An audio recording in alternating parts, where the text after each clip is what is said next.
Hello students, once again very good morning. Welcome to the chemistry lecture. આપણે લોકો ધોરણ 11 માં પહેલું chapter some basic concepts of chemistry કરી રહ્યા છીએ. એના ઓલરેડી આપણે 3 લેક્ચર પૂરા કર્યા છે. આજે ચોથો લેક્ચર કરીએ છીએ. રાઈટ? I hope કે તમે લોકો લેક્ચર એન્જોય કરતા હશો, સરસ રીતે સમજતા હશો અને સમજાતું પણ હશે. રાઈટ? બાકી કોઈ પણ ક્વેશ્ચન હોય so you can WhatsApp me. Right? આજે આપણો ટાઇટલ છે બહુ ઈઝી ભણવાનું છે કારણ કે પહેલા જ મેં કીધું કે બહુ બેઝિક વસ્તુ કરવાની છે. રાઈટ? આપણે ચર્ચા જ કરવાની છે. એટલે ભાઈ એવું ન કરતા ઘરે પૂછે મમ્મી પપ્પા કાંઈ શું ભણ્યા કે કાંઈ નહીં સર ચર્ચા કરી. ચર્ચા છે પણ કેમિકલ ચર્ચા છે, ટેક્સ્ટ બુક ની ચર્ચા છે. રાઈટ? ઓકે, આજનો આપણો ટોપિક છે દ્રવ્યના ગુણધર્મો અને તેનું માપન.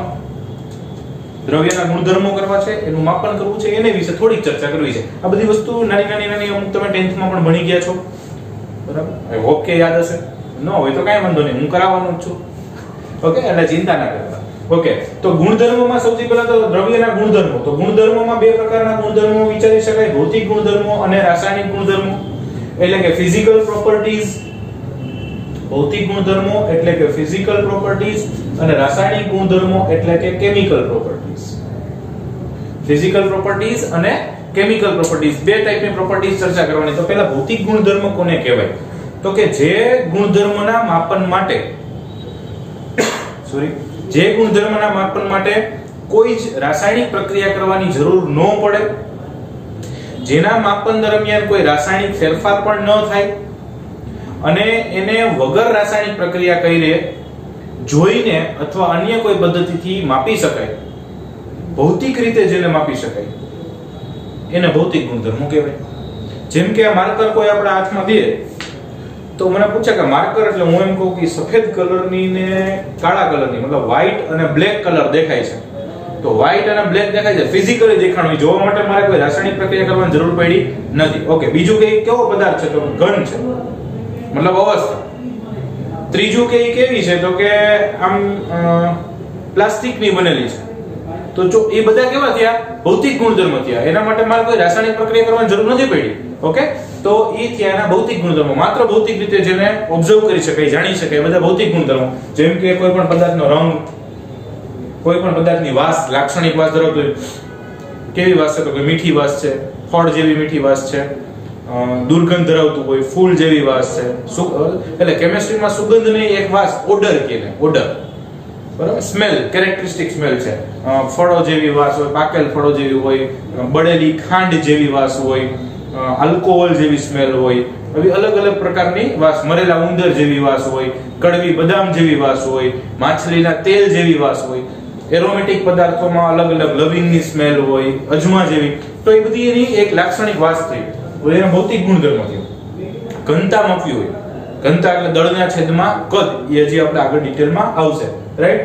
ગલન બિંદુ એટલે કોઈ પણ પદાર્થ કેટલા તાપમાને પીગળે છે, તો એ ખાલી ઘનમાંથી પ્રવાહીમાં રૂપાંતર થશે. ઓકે, તો એ તાપમાન, જે તાપમાને પીગળે એનું ગલન બિંદુ થયું. કયા પદાર્થ છે કયા તાપમાને ઉકળશે અથવા પ્રવાહીનું વાયુમાં રૂપાંતર થશે તો એનું ઉત્કલન બિંદુ થયું. તો કોઈ પણ પદાર્થની રંગ, વાસ, ઘનતા, ગલન બિંદુ, ઉત્કલન બિંદુ, એની અવસ્થા, આ બધા શું થયા? ભૌતિક ગુણધર્મો થયા. રાસાયણિક ગુણધર્મો એટલે શું?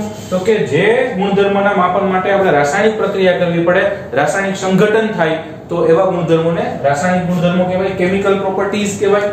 જેમ કે એસિડિકતા છે, બેઝિકતા માપવી હોય, દહનશીલતા માપવી હોય, અથવા તો કોઈ પણ પદાર્થ, માની લો કે હું X નામનો પદાર્થ લઉં છું, તો એ ઓક્સિજન હારે કેવો પ્રક્રિયા આપશે, એ CO2 સાથે કેવી પ્રક્રિયા આપશે, એ HCl સાથે કેવી પ્રક્રિયા આપશે, એ H2SO4 સાથે શું પ્રક્રિયા આપશે, શું નિપજો આપશે.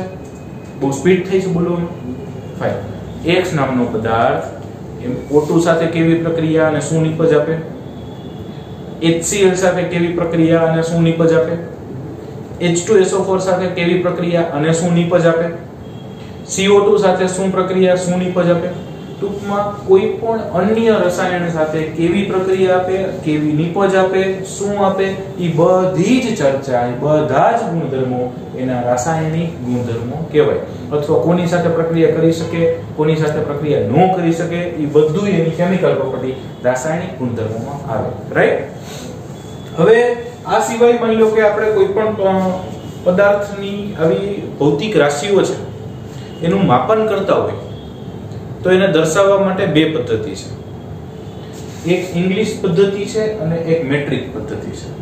એટલે શું ભૌતિક રાશિ? તો કે દાખલા તરીકે તમને એમ કે ભાઈ અહીંયાથી આ કેમેરા સુધીનું અંતર કેટલું છે, જતીનસરથી કેમેરા સુધીનું અંતર કેટલું છે? તો દાખલા તરીકે હું એમ કહું કે 4 મીટર છે. શું મળ્યું? તો કે અંતર. તો અંતર નામની ભૌતિક રાશિ થઈ. એને દર્શાવવા માટે શું જોયું? તો કે 4 મીટર. બે વસ્તુ જોઈ, એક સંખ્યા જોયો અને એક એકમ જોયો, અને બેય જરૂરી છે તો જ રાશિનું સંપૂર્ણ વર્ણન કરી શકાય. દાખલા તરીકે તમને એમ કહે કે ભાઈ તમારું વજન કેટલું, કોક તમને પૂછે કે તમારું વજન કેટલું, તો દાખલા તરીકે તમે એમ કહો મારું વજન 40. જવાબ પૂરો થયો તો કે ના થયો? તો કે હા સર અમે તો એમ જ કે મારું વજન 40 છે, મારું 42. એ તો આપણને ખબર છે કે આપણે બધા કિલોગ્રામમાં, દાખલા તરીકે WWE જોતા હોય તેમાં પાઉન્ડમાં એમાં વજન માપતા હોય, રેસલર્સ હોય એના. ઓકે, તો તમારે કોક તમને પૂછે કે ભાઈ તમારું વજન કેટલું, તો તમારે એને કહેવું પડે ભાઈ મારું વજન 40 કિલોગ્રામ છે. મતલબ બે વસ્તુની જરૂર પડી, સંખ્યા અને એકમ. તમે ખાલી એમ કહો 40 તો પૂરું થયું, તો કે ના, તો લોકો એવું સમજે 40 કિલોગ્રામ હોય, 40 ગ્રામ હોય, 40 માઇક્રોગ્રામ હોય, 40 ટન હોય, કેટલુંય હોઈ શકે. એકમ જરૂરી છે. તમને કોક પૂછે તમારું વજન કેટલું, તમે એમ કહો કિલોગ્રામ.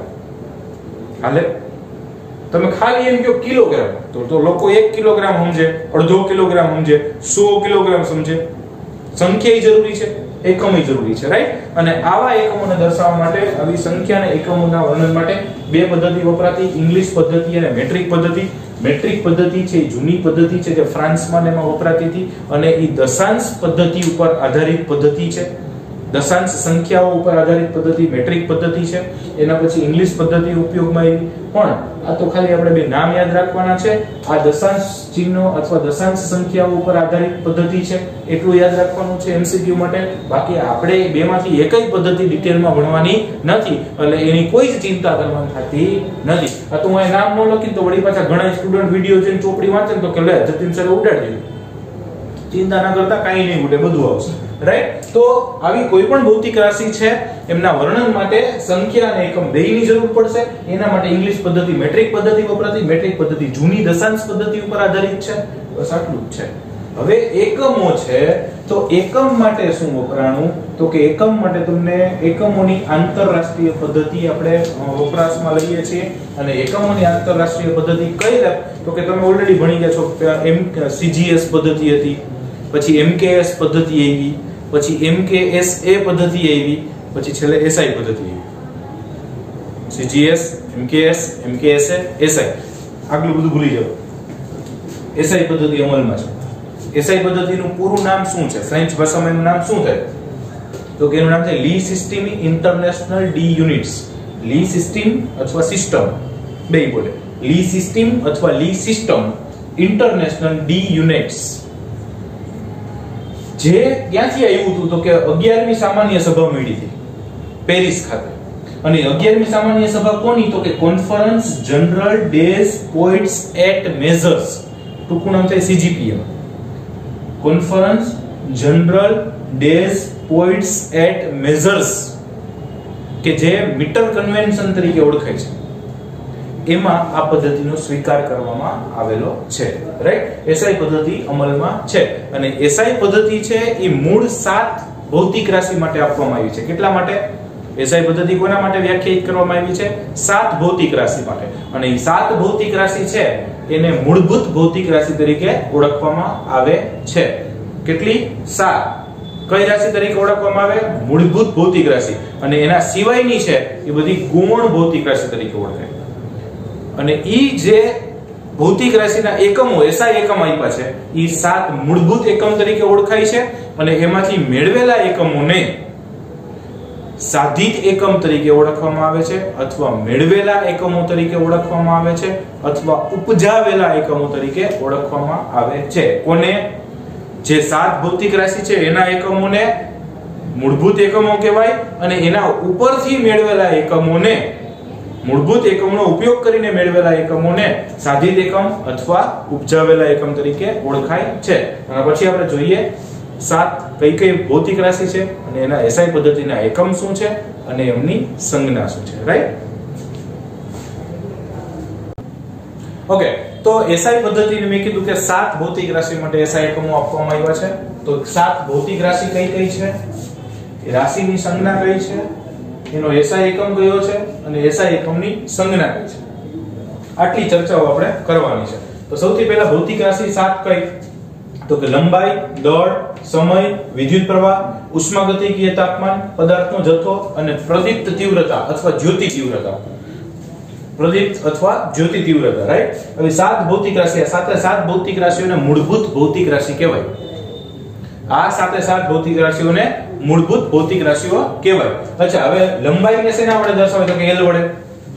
મતલબ તમને ક્યારેક કીધું હોય દાખલામાં કે આટલા સેન્ટીમીટર લંબાઈ ધરાવતું, ઓકે, તો તમે શું લખો, L બરાબર 10 સેન્ટીમીટર. તો આ શું થયું, લંબાઈની સંજ્ઞા થાય. તો લંબાઈને સ્મોલ l વડે દર્શાવશું, દળને સ્મોલ m વડે દર્શાવશું, સમય હોય છે એને t. તમને એમ કે 10 કલાક માટે વિદ્યુત પ્રવાહ પસાર કરવામાં આવે છે, તમે શું લખો, t = 10 કલાક, રાઈટ. વિદ્યુત પ્રવાહ છે I બરાબર, આપણે 12મા ધોરણમાં એનો અભ્યાસ આવશે, તમે ઓલરેડી 10મામાં કરી ગયા છો કે વિદ્યુત પ્રવાહ, તો કે ને કેપિટલ I વડે દર્શાવશું. ઉષ્માગતિકીય તાપમાન અથવા ખાલી તાપમાન એટલે T, તમને એમ કે 293 કેલ્વિન તાપમાને પ્રક્રિયા કરવામાં આવી, તો તમે શું લખો, T બરાબર 293 કેલ્વિન, રાઈટ. તો તાપમાનની સંજ્ઞા છે T. પદાર્થના જથ્થાને n વડે દર્શાવશું અને પ્રદીપ્ત તીવ્રતા, જ્યોતિ તીવ્રતા છે એમની સંજ્ઞા છે IV. જ્યોતિ તીવ્રતાની સંજ્ઞા છે IV, રાઈટ. તો આ થઈ ગઈ ભૌતિક રાશિ એની સંજ્ઞા. હવે ભૌતિક રાશિ લંબાઈ છે, તો એનો એકમ શું, મતલબ એને કયા એકમમાં દર્શાવે, એનો એસઆઈ એકમ કયો, તો કે લંબાઈને હંમેશા મીટર વડે દર્શાવશું. એસઆઈ એકમ છે એનો મીટર, એટલે કે લંબાઈનો એસઆઈ એકમ મીટર છે. મીટરની સંજ્ઞા સ્મોલ m છે. લંબાઈનો એસઆઈ એકમ મીટર છે, મીટરની સંજ્ઞા સ્મોલ m છે. એવી રીતે દળનો એસઆઈ એકમ કિલોગ્રામ છે, કિલોગ્રામની સંજ્ઞા kg છે. દળનો એસઆઈ એકમ કિલોગ્રામ છે, કિલોગ્રામની સંજ્ઞા kg છે. સમય, સમયનો એસઆઈ એકમ કયો છે, તો કે સેકન્ડ છે. સેકન્ડને સ્મોલ s વડે દર્શાવવામાં આવે છે. સમયનો એસઆઈ એકમ સેકન્ડ છે, સેકન્ડને સ્મોલ s વડે દર્શાવશું. વિદ્યુત પ્રવાહનો એસઆઈ એકમ એમ્પિયર છે, એટલે કે વિદ્યુત પ્રવાહને શેમાં માપશું, તો કે એમ્પિયરમાં. એમ્પિયરનો એકમ સંજ્ઞા થશે કેપિટલ A. તાપમાનનો એકમ છે કેલ્વિન, તાપમાન હંમેશા કેલ્વિનમાં જ માપશું, એને કેપિટલ K વડે દર્શાવાય. પદાર્થના જથ્થાને n વડે દર્શાવતા, એનો એસઆઈ એકમ છે મોલ. પદાર્થનો જથ્થો જ્યારે લેવો હોય શેમાં માપશું, તો કે મોલમાં માપશું. મોલની સંજ્ઞા છે mol, ઈ સારી સંજ્ઞા કહેવાય. જ્યોતિ તીવ્રતા અથવા પ્રદીપ્ત તીવ્રતા છે એનો એકમ છે કેન્ડેલા, અને કેન્ડેલાની સંજ્ઞા છે CD, કેન્ડેલા, રાઈટ. આ બધું થયું. હવે પ્રશ્ન એ થાય કે સર આમાં માની લો કે અહીંયા m ને અહીંયા m છે, ઈ બે છે, બે સ્મોલ m છે, તો કેમ ખબર પડે કે ઈ મીટરની વાત કરે છે કે દળની વાત કરે? તો કે સિમ્પલ યાર, સંખ્યાની પાછળ લાગતો હોય તો એકમ હોય, અને મૂળ સંજ્ઞા દર્શાવતો હોય તો ઈ રાશિ. દાખલા તરીકે તમને એમ કે 5 મીટર આમ લખ્યું હોય, અથવા આમ લખ્યું હોય m = 5 કિલોગ્રામ. બે વસ્તુ લખી છે, તો ચોખ્ખી વાત છે 5 પછી આ શું હોય, તો કે મીટર જ હોય. કા તો કે સંખ્યાની પાછળ છે, એટલે સંખ્યાની પાછળ જ હંમેશા એકમ હોય. અને આ તો કે ઈ છે દળ. દળ અહીંયા મીટર = 5 કિલોગ્રામ નો હોય, ચોખ્ખી વાત છે. તો માસ = 5 કિલોગ્રામ, રાઈટ. માસ એટલે m એટલે દળ. તો જ્યારે એક ભૌતિક રાશિ માટે હોય તો દળ અને એકમ હોય તો મીટર. ક્લિયર છે? આટલું થયું. હવે નાના નાના પ્રશ્નો એ છે કે મીટર એટલે શું? 1 મીટર એટલે તો કે ભાઈ આટલું આપણે જે મીટર પટી આવે, પણ પ્રશ્ન છે કે ઈ 1 મીટર છે ઈ કેમ નક્કી કર્યું? આપણે એમ કે 1 કિલોગ્રામ, પણ ઈ કેમ નક્કી કર્યું આટલું વજન જ 1 કિલોગ્રામ? તો ઓલું 1 કિલોગ્રામ નું વજન લઈ આવો ને 1 કિલોગ્રામ કે, પણ ઈ વજનિયા બનાવવા વાળાને કેમ ખબર પડી કે એટલું જ વજન એટલે 1 કિલોગ્રામ? ઈ પ્રશ્ન વિચાર્યા છે. આટલું જ અંતર એટલે 1 મીટર એમ કેમ ખબર પડે? તો કે 1 મીટરની વ્યાખ્યા સરસ છે કે શૂન્યાવકાશમાં પ્રકાશે 1/299,792,458 સેકન્ડ. 1/299,792,458 સેકન્ડ માં કાપેલા અંતરને 1 મીટર કહેવાય. આ એક અહીંયા ખાલી ડેમો આપ્યો છે, હમણાં આખું પેજ તમને આવું આપ્યું છે, એ આપણે આગળ સમજીએ, રાઈટ. અત્યારે ખાલી આટલું જોવાનું છે, ખાસ યાદ રાખવાનું છે. આમાંથી જો આમ 6-7 જ ભૌતિક રાશિ, એટલે 7 ચોક 28 આઈટમ છે આમાં. હા, તો આમાંથી અલગ અલગ અલગ અલગ ક્યાંક એમસીક્યુ બનાવવા હોય, સહેલા પૂછવો હોય તો આમાંથી પૂછીશ. Right, thank you. હવે મિત્રો આપણે આગળ જોયું એ પ્રમાણે એસઆઈ પદ્ધતિ 7 મૂળભૂત ભૌતિક રાશિ માટે આપવામાં આવી છે. કઈ કઈ 7 મૂળભૂત ભૌતિક રાશિ છે? તો કે લંબાઈ, દળ, સમય, વિદ્યુત પ્રવાહ, ઉષ્માગતિકીય તાપમાન, પદાર્થનો જથ્થો, પ્રદીપ્ત તીવ્રતા વગેરે. એમના અનુક્રમે એસઆઈ એકમ લંબાઈ માટેનો એસઆઈ એકમ મીટર છે, દળ માટેનો એસઆઈ એકમ કિલોગ્રામ છે, સમય માટેનો એસઆઈ એકમ સેકન્ડ છે, વિદ્યુત પ્રવાહ માટેનો એસઆઈ એકમ એમ્પિયર છે, ઉષ્માગતિકીય તાપમાન માટેનો એસઆઈ એકમ કેલ્વિન છે, પદાર્થના જથ્થાને મોલમાં માપવામાં આવે છે અને પ્રદીપ્ત તીવ્રતા અથવા જ્યોતિ તીવ્રતાનો એસઆઈ એકમ કેન્ડેલા છે.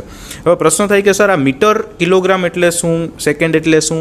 તો કે હવે એમાં તો એ કંઈ પ્રશ્ન થયો, એ મીટર પટ્ટી લઈ એમાં 1 મીટર હોય એને મીટર કહેવાય, પણ પ્રશ્ન એ જ છે કે એટલા જ અંતરને 1 મીટર કહેવાય કેમ ખબર પડી? 1 કિલોગ્રામનું વજનિયું છે તો એટલા વજનને જ 1 કિલોગ્રામ કહેવાય કેમ નક્કી થયું? ઓકે, તો એના માટેના ઇન્ટરેસ્ટિંગ ફેક્ટ્સ છે, બહુ સરસ છે, મજા આવે એવું છે. દાખલા તરીકે લંબાઈ છે એનો એસઆઈ એકમ મીટર છે, રાઈટ. તો એ કેમ નક્કી થયું? તો કે 1 સેકન્ડના 1/299,792,458 ભાગના સમયગાળા દરમિયાન પ્રકાશે શૂન્યાવકાશમાં કાપેલા પથની લંબાઈને મીટર કહેવાય. મતલબ તમારે 1 મીટર વ્યાખ્યાયિત કરવું હોય તો શૂન્યાવકાશમાં જવાનું, એમાં એક પ્રકાશનું કિરણ લેવાનું અને એ 1 સેકન્ડનો 29,97,92,458મો ભાગ, મતલબ સેકન્ડનો લગભગ 30 કરોડમો ભાગ, સેકન્ડના 30 કરોડમાં ભાગમાં શૂન્યાવકાશમાં પ્રકાશ જેટલું અંતર કાપે એટલા અંતરને 1 મીટર કહેવાય. બહુ ટેન્શન ના લ્યો, આપણે એવી રીતે ક્યાંય મીટર માપવાનું જ જરૂર, તો કેમ આવ્યું છે એની ખાલી ચર્ચા કરી છે. આપણે તો મીટર પટ્ટીથી જ માપવાનું થશે, રાઈટ. બીજું છે એસઆઈ એકમ દળનો. તો દળનો એસઆઈ એકમ શું છે? તો કે કિલોગ્રામ. કિલોગ્રામ કોને કહેવાય? તો કે 1 કિલોગ્રામના આંતરરાષ્ટ્રીય આદિરૂપ એટલે કે પ્રોટોટાઇપ જેટલું દળ. એટલે શું પ્રોટોટાઇપ અથવા આદિરૂપ એટલે શું? તો કે પ્રોટોટાઇપ અથવા આદિરૂપ એટલે સેમ્પલ, એક નમૂનો રાખેલો છે. ક્યાં? તો કે international bureau of weights and મેઝર્સની ઓફિસમાં એક નમૂનો રાખ્યો છે અને એ નમૂનો પ્લેટિનમ ઇરિડિયમનો બનેલો નળાકાર છે. હવે પ્લેટિનમ ઇરિડિયમનો બનેલો નળાકાર શું કામ લીધો છે એ કેમ ખબર પડશે? તો કે પ્લેટિનમ ઇરિડિયમ મિશ્ર ધાતુનો બનેલો નળાકાર એટલા માટે લીધો છે કે એ જે મિશ્ર ધાતુ છે એ રાસાયણિક પ્રતિરોધક છે અને વાતાવરણની ખાસ એના ઉપર અસર થતી નથી, એટલે પ્લેટિનમ ઇરિડિયમનો બનેલો મિક્સ ધાતુનો મિશ્ર ધાતુનો નળાકાર લીધો છે અને એના ઉપર વાતાવરણની કે રાસાયણિક અસરો ન થતી હોવાથી લાંબા સમય સુધી એના દળમાં ફેરફાર થતો નથી, એટલા માટે એ લાંબા સમય સુધી જળવાઈ રહે એટલે પ્લેટિનમ ઇરિડિયમ મિશ્ર ધાતુનો ઉપયોગ કરવામાં આવ્યો છે. અને એ international bureau of weights and measures, આખી એક વજન અને માપનની આંતરરાષ્ટ્રીય સંસ્થા, એની ઓફિસમાં એક નમૂનો રાખ્યો છે અને એ પ્લેટિનમ ઇરિડિયમના નળાકારના નમૂનાનું વજન દળ 1 કિલોગ્રામ સ્વીકારવામાં આવ્યું છે, રાઈટ. હવે ત્રીજું છે સમય. સમયનો એસઆઈ એકમ છે સેકન્ડ. હવે સેકન્ડ કઈ રીતે વ્યાખ્યાયિત થતું હશે? તો કે એના માટે આપણે સીઝિયમ 133 લઈએ છીએ. સીઝિયમ 133 એટલે 133 પરમાણુ ભાર ધરાવતો સીઝિયમ. એની ધરા અવસ્થાના 2 અતિ સૂક્ષ્મ સ્તરોની વચ્ચે, એની ધરા અવસ્થા લીધી છે મૂળ અવસ્થા, એના 2 અતિ સૂક્ષ્મ સ્તર એટલે એક સ્તર હોય એની રચનામાં અને એના પછીનું સ્તર, 2 ક્રમિક સ્તરો, એની વચ્ચે સંક્રાંતિ. સંક્રાંતિ એટલે શું? તો કે એક સ્તરમાંથી વિકિરણ બીજા સ્તરમાં જાય તો એને સંક્રાંતિ પામ્યું કહેવાય અને એ બીજામાંથી પહેલામાં આવે એટલે એક આવર્ત થયું કહેવાય. પહેલા સ્તરમાંથી બીજા સ્તરમાં જાય વિકિરણ એટલે સંક્રાંતિ પામ્યું કહેવાય, ત્યાંથી પાછું પહેલા સ્તરમાં આવે એટલે એ આવર્ત થયું. અને એવા 91, 92, 63, 17, 70 આવર્ત થાય. 91, 92, 63, 17, 70 આવર્ત થાય. એટલા આવર્ત થવા માટે લાગતો સમય એને 1 સેકન્ડ વ્યાખ્યાયિત કર્યું છે. તમે વિચારો એ આવર્તની સ્પીડ કેવી હશે, અને કરોડમાં કે એમાં તમે ગણવા જાઓ તો બહુ મોટો આંકડો થાય. તો એટલા બધા આવર્ત થવા માટે કોનામાં? સીઝિયમ 133ની મૂળ અવસ્થામાં આટલા આવર્ત થાય વિકિરણના, એટલા આવર્ત થવા માટે લાગતો સમય એટલે 1 સેકન્ડ, રાઈટ. ચોથું છે વિદ્યુત પ્રવાહ. વિદ્યુત પ્રવાહનો એકમ શું લઈ છે? તો કે એમ્પિયર. વળી પાછો ક્વેશ્ચન એ જ છે કે સર આ એમ્પિયર છે એ કઈ રીતે માપી શકાય?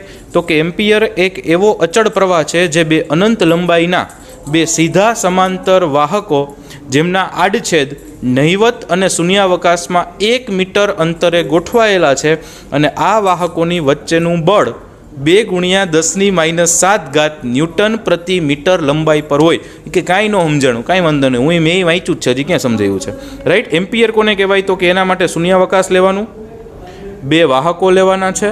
એ 2 વાહકો એકબીજાથી ક્યાં ગોઠવાયેલા હોય? તો કે 1 મીટર અંતરે રહેલા હોય. એ 1 મીટર અંતરે ગોઠવાયેલા 2 વાહકો, એમનું આડછેદનું ક્ષેત્રફળ નહીવત સ્વીકારવામાં આવે છે, હોય નહીં ક્યારેય, પણ સ્વીકારીએ છીએ. અને એમની વચ્ચેનું, ફરી એકવાર, શૂન્યાવકાશ છે, 2 વાહકો 1 મીટર અંતરે છે, એમનું આડછેદનું ક્ષેત્રફળ નહીવત છે, અને એમની વચ્ચેનું બળ 2 × 10⁻⁷ ન્યૂટન પ્રતિ મીટર છે. 2 વાહકો વચ્ચેનું બળ 2 × 10⁻⁷ ન્યૂટન પ્રતિ મીટર છે. એ 2 વાહકોની વચ્ચે જે અચળ પ્રવાહ વહે છે, એ 2 વાહકોની વચ્ચે જે અચળ પ્રવાહ વહે છે એને 1 એમ્પિયર કહે છે. નેક્સ્ટ છે ઉષ્માગતિકીય તાપમાનનો એકમ, જેને કેલ્વિન કહેવાય. તો કેલ્વિન કોને કહેશું એ જોઈએ હવે. નેક્સ્ટ એક તાપમાનનો એકમ શું? તો કે કેલ્વિન છે. કેલ્વિન કઈ રીતે માપવામાં આવે છે? તો કે અહીંયા લખ્યું છે ઉષ્માગતિકીય તાપમાનનો એક કેલ્વિન છે. પાણીના ત્રિબિંદુના ઉષ્માગતિકીય તાપમાનનો 1/273.16 ભાગ, એટલે 273 જે કહે ને એક્ઝેક્ટ વેલ્યુ છે 273.16. હવે પાણીનું ત્રિબિંદુ એટલે શું? તો કે પાણીની ત્રણેય અવસ્થા, એટલે કે ઘન, પ્રવાહી અને વાયુ અથવા બાષ્પ, એ જ્યારે એકબીજાના સંતુલનમાં હોય, મતલબ જે તાપમાને પાણી ત્રણેય અવસ્થાઓ ધરાવી શકે એ અવસ્થાને એનું ત્રિબિંદુ કહેવાય. Triple point of water. એમાં જે તાપમાન હોય ને એ કેલ્વિનમાં મપાય. અને અહીંયા આગળ એક સિમ્પલ આપણને સંબંધ આપ્યો છે કે 1 કેલ્વિન એટલે શું થશે? તો કે 0°C બરાબર 273 કેલ્વિન. 0°C બરાબર 273 કેલ્વિન. આ સેલ્સિયસ કેલ્વિન વચ્ચેનો સંબંધ છે. અને બેઝિકલી જ્યારે આપણે કોઈ પણ ગણતરીઓ કરશું, દાખલા ગણશું, ત્યારે આ એકમનો ઉપયોગ કરવાનો થશે. એટલે જો સેલ્સિયસમાં આપ્યું હોય તો આપણે એમને કેલ્વિનમાં ફેરવવાનું થશે. એક્ઝેક્ટ વેલ્યુ જોવી હોય તો 0°C બરાબર 273.16 કેલ્વિન લેવાનું થાય, રાઈટ. નેક્સ્ટ છે પદાર્થના જથ્થાનો એકમ, એટલે કે મોલ. હવે મોલ માટેની 2 વસ્તુ આપણને અહીંયા કીધી છે. એમાં પર્ટિક્યુલરલી જોવા જવું હોય તો પ્રણાલીના પદાર્થનો જથ્થો કે જે 0.012 કિલોગ્રામ કાર્બન 12માં રહેલા પરમાણુ જેટલી સ્પીસીસ ધરાવે છે તેને મોલ કહેવાય. તેની સંજ્ઞા MOL અથવા ગુજરાતીમાં મોલ છે. હવે પ્રશ્ન થાય કે કાર્બન 12 એટલે શું? તો કે અહીંયા મોલની ગણતરી માટે કાર્બનને રેફરન્સ તરીકે લેવામાં આવ્યો છે. મોલની ગણતરી માટે કાર્બનને રેફરન્સ મટીરિયલ, સંદર્ભ પદાર્થ તરીકે લેવામાં આવ્યો છે. એમાંય કાર્બનના 3 સ્વરૂપો જોવા મળે, C12, C13 અને C14, મતલબ 12 પરમાણુ ભારવાળો કાર્બન, 13 પરમાણુ ભારવાળો કાર્બન અને 14 પરમાણુ ભારવાળો કાર્બન. એમાંથી 12 પરમાણુ ભારવાળો કાર્બન છે એ મૂળ કાર્બન કહેવાય. એને રેફરન્સ તરીકે લીધો છે અને એમનો પરમાણુ ભાર 12 ગ્રામ પ્રતિ મોલ હોય, એટલે કે એના 1 મોલનું દળ 12 ગ્રામ હોય. કાર્બન છે એમના 1 મોલનું દળ 12 ગ્રામ હોય. એટલે 12 ગ્રામને તમે ફેરવો કિલોગ્રામમાં તો કેટલું થાય? 0.012 કિલોગ્રામ થયું. એટલે કે 1 મોલ કાર્બન 12 લીધો છે. 1 મોલ કાર્બન 12 એટલે 12 ગ્રામ કાર્બન. 12 ગ્રામ કાર્બન એટલે 0.012 કિલોગ્રામ કાર્બન, રાઈટ. એમાં જેટલી સ્પીસીસ છે, પ્રાથમિક સ્પીસીસ એટલે કણ, એના તરીકે શું હોઈ શકે? તો કે પરમાણુ હોઈ શકે, અણુ હોઈ શકે, આયન હોઈ શકે, ઇલેક્ટ્રોન હોઈ શકે અથવા અન્ય કોઈ પણ કણ હોઈ શકે. તો આવી રીતે કાર્બન 12 એટલે મૂળ કાર્બન લેવાનો છે, એ 12 ગ્રામ લેવાનો છે. એમાં જેટલા કણ છે અથવા સ્પીસીસ છે એટલી સ્પીસીસ અન્ય કોઈ પણ પદાર્થમાં હોય તો એ પદાર્થ 1 મોલ છે એમ કહેવાય. અને એ પણ હું સ્પષ્ટતા કરી દઉં કે કેટલી સ્પીસીસ હશે?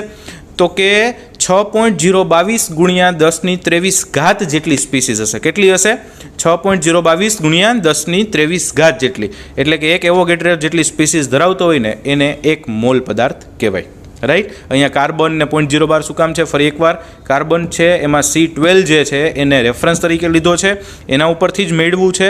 અને એના 1 મોલનું દળ 12 ગ્રામ હોય એટલે 0.012 કિલોગ્રામ લીધું છે, રાઈટ.